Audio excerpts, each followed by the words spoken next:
Hey, how's it going? How's everybody doing? Yeah, sorry, I'm in the bedroom because I am sick as fuck. And the lighting in here isn't very good. Got the light up there, which the bulb just suddenly stopped working. Give me a second. There. Anyway, yeah, I got it working now. Let's see how long that lasts.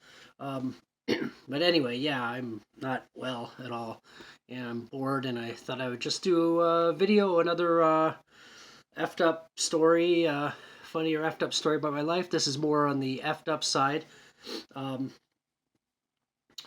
it didn't specifically happen to me, but I was there when it happened, and I'm gonna call it the one of the most violent things I never saw, as opposed to ever, because I saw what led up to it and I saw the aftermath, and it wasn't good. And this is something that happened to me in high school, and I'm not going to name drop. I don't like doing that unless it's someone I don't like or whatever. And I'm telling a story. Now, the story I'm telling is more about another person that happened to, so that's why I'm not going to mention any names, because it's telling the story is one thing, telling who was involved in it was another.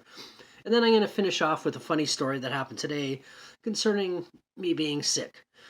Um, but anyway, this is back in high school, and my high school at the time was considered one of the five most violent high schools in Ontario. It was within the top five urban high schools. I'm not talking about I'll just say urban high schools. This was in Mississauga, and Mississauga at that time, I can't speak about it now because I don't live there anymore. I haven't really. The only time I go there is to visit my mom, really, because I got no other reason to go there. I live in Toronto now, and I'm out once in a while. I'm out in Uxbridge or something. But anyway, that's not that important right now. But so anyway, my school, there was a lot of gangs. It was a predominantly black school. That's not why it was full of gangs. It was just the location. There was a lot of black gangs there, and there was a lot of racial tension in my school. Like, for the most part, it's not that white people, black people, Asian people, we didn't all hang out together, but generally speaking, in certain parts of the school, white people didn't go in that hallway, or black people didn't go in this hallway, or Asian people didn't go in that hallway. It was just the way it was at the time. I'm not saying it was right, and I'm not saying, I'm not a racist or a bigot or anything like that. It's just we're going back 35 years to, or 33 years or whatever. That's just the way it was at my school at that time. And in Mississauga, and I guess Toronto too, there was a lot of youth racial tension. You got to think that's the time when there was like a lot of skinheads and a lot of other groups that were basically racist in their own groups. You had white races, you had black race, you had Asian racists. But anyway, so a friend of mine, who he wasn't a racist, he got into a bit of an issue with another guy, and I'm gonna call the other guy, I'll call him Sid for lack of a better name, because I'm not gonna name drop. And so what happened is my friend, and I'll call him. It's a good name to call him. I'll call him Fraser. So my friend Fraser got into a bit of an argument with Sid. Now Fraser was a white guy. He was a little bit taller than me. He was kind of stocky. He was, he wasn't a pussy or anything. He got into. You didn't. He wasn't a guy you mess with because he wouldn't back down, and he'd fight and defend himself, and he could. He was he was a tough guy, and Sid, he was a really tall, thin black guy he was also, he was. I don't know if he's specifically a gang member, but he hung out with some of the gangs and stuff, for at least a couple people that were gang members. So they got into a bit of a thing, and then they were both ready to go. And then somehow my friend pulled off his jacket and he was ready. And then Sid, for whatever reason, he he just disappeared. I don't know if he just chickened out or if he just said fuck this. And anyway, I was watching this with a couple of my friends, and then Sid went one way and Fraser went the other way. And as Frazier went away, there was a group of other guys that I know were gang members. I don't really even need to make up a name for them, but they were assholes in general. But they were like bunch. They were like from one of the black gangs, and they weren't even friends with the guy that Sid. They weren't even friends with him, but they started going on about white boy this, white boy that, and my friend he was already with a couple, like these two girls. They had wandered down the hall and they were going to go out around the corner to leave the school and go. So I'm there, and they started running off like in his direction. So I grabbed the friends I was standing with and I said, "Yo, they're going after Frazier, man. We gotta like do something about this. We gotta help him." Now, physically, we couldn't like fight all these guys, but my thing was like, because you gotta think at that time I was only about 135 pounds. I was a skinny little kid. I think this was only like grade 10. So we run down a hallway, and our idea was to go down one hall. They were going this way. We were going to go this way, and run out the door and say like, "Frazier, get in here! Like, these guys are coming for you." And but we got there way too late. Like it was only a matter of seconds too, which is the scary part. And we got out there. These guys that jumped him, and there was a good 10 or 11 of them, and they were all big. Like they were a lot bigger than Frazier. They were a lot bigger than Sid, and they were gang members, and they hung out. They went to my school, but they hung out with guys that were in probably one of the worst areas of Toronto at that time, which is still a bad area now, which would be Jane and Finch area. A lot of gang activity there. Lots of it's not a good place to be for the most part. I know I have friends that live there, and generally they don't have any issues, but there are issues there. If that makes sense. So anyway, we got there, and Frazier was. People were picking him up, and these guys they were running down the street like out past the school, out to the road, like just laughing and kicking things, thinking it was the funniest thing. But it wasn't funny.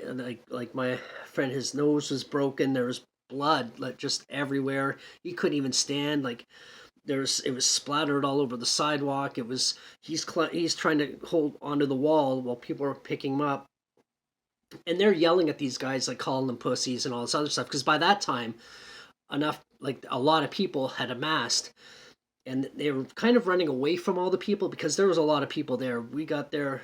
By the time we got there, that's because it's a high school. There's kids hanging out everywhere. So they ran off, and my friend he's trying to he's literally clawing onto the bricks just to hold on because he can't stand his face looked like it was just here, blood everywhere, blood all over the wall. It was not a pretty sight, and I just remember I was just like I'd never seen something like that before. So to me, it was just and like we're all like, holy shit, like how, like wow. And from what I understood, that they grabbed him, threw him down, and they just started kicking him all in the face. And then so when they picked him up, the friends brought him into the school, and they shut the door. The door was locked. They just wanted to get him inside and away from these guys who had already run away because they're cowards. And then they called an ambulance, and I didn't stick around to see any of that because he was already inside and the door locked behind them. So it was a pretty brutal thing. And then the same guys who did this to Frazier in the parking lot the next day, they all jumped on another guy. I don't know what that was all about, but a bunch of like the older jock guys like just happened to be there. One guy in particular, he just jumped on and just started pulling these guys, and this guy was like, I guess he was on the football team. I don't know. He was a big dude, and he just started pulling guys off of them and taking swings, and then a bunch of the other jock guys came in and just started pulling them away. They didn't care that they were in a gang. They just saw someone who needed help, and these guys, they were great. They saved this guy. And then, but this guy, he'd gotten a few punches in the face. Like, he was looking pretty rough, and his car was right there. And the guys ran across the parking lot, the guys that jumped him, and he pulls out a tire iron, and he starts walking after them. and other people were walking kind of behind, like it was almost like a mob. Like you can't do this to the school, right? Like, so these guys are trying to break branches off the tree, and it's like, well, now there's like 10 of you, and there's like 50 guys, or well, 50 people marching after you. One guy the main guy has a tire iron. Your little sticks aren't going to help you. But I don't know if, to my knowledge, none of these guys ever got charged. No one ever called the cops on them or anything, which would have been the right smart thing to do. I don't care if they're minors. You something to this degree, what's gonna happen next time? It's just gonna keep escalating. People don't do anything about it, unfortunately. But I don't know whatever came of these people. Though the one guy, Frazier, I chat with him once in a while. I've never ever spoken to him about this because it's kind of a touchy subject, I guess. Um, but it was just I don't know whatever happened to these guys. Now, strangely, the guy Sid, who sort of this all started because of whatever happened between him and Frazier. 2 days later, he got jumped in the hall by two other guys that had absolutely nothing to do with anything, and I think had nothing to do with this whole thing. But it was over a girl, and they ended up busting him over the head with I remember it was a Mountain Dew bottle, and they dropped it in the sink, and they did it in front of people too, and ran off. And they weren't gang members. These guys were actually one of the guys was in my homeroom. They're actually really nice guys for the most part. So I don't know. He must have done something to piss them off. But one guy held him, and the guy bashed him over the head, and blood was just coming in. It looked like somebody turned a faucet on really low. It wasn't even a drip. It was it was just running, and he's fallen into the lockers, and he fell down. And then the ambulance came. Now, not too long after this, he came back to school, and for the most part, he was a nice guy after that. It's like that smartened him up for a little while, and then something else happened. I'm not going to mention here, but something else happened that he got himself into a lot of trouble. But in terms of the gang mentality he had, that just kind of went away. Suddenly, he just wasn't starting fights with people unless if somebody came to him. That's one thing, but he wouldn't go out and he wasn't bullying people. He just kind of like, hey, how's it going? How's it going? Like, just friendly guys. So I don't know if that just scared him and smartened him up, or maybe it just bonked something in his brain. I don't know, but that what happened to Frazier was probably the most at that age. Considering I was grade 10, I was like 15 years old. Probably the worst thing I'd ever seen happen to somebody, and especially when you think these are 16-year-old kids that did it. you know, it was a different time. Now gunplay is like the big thing. Somebody would have got shot. It wouldn't even have been a fight because most people they just don't fight anymore. They just rather I'll shoot you, because it's just easier. I guess I don't know. Either way, it's stupid. I don't condone gang violence. I don't condone gang activity or gangs or any sort of thing like that. It's a small world, life's short, and why waste it killing each other? It's stupid. So, anyway, funny story about because I'm sick now. It's a little bit gross, but I was in the bathroom, and because I'm sick, I had the crazy attack of diarrhea, in Athens. So, anyway, I'm sitting there and doing what I'm doing. I'm wiping up, cleaning, finished. Flush the toilet, and because it's modern day, I got my phone in my hand, so I'm whatever.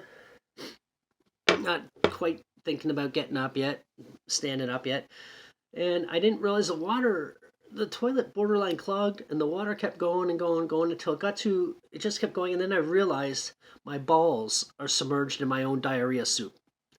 Didn't overflow, luckily, but I remember sitting there and thinking like, oh fuck.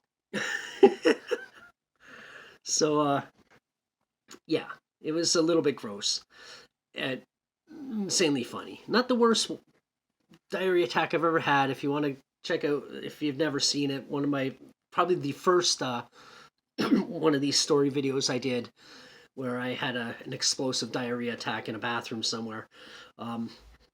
It's just checking it out. It's funny as hell. It's gross, but it's really funny.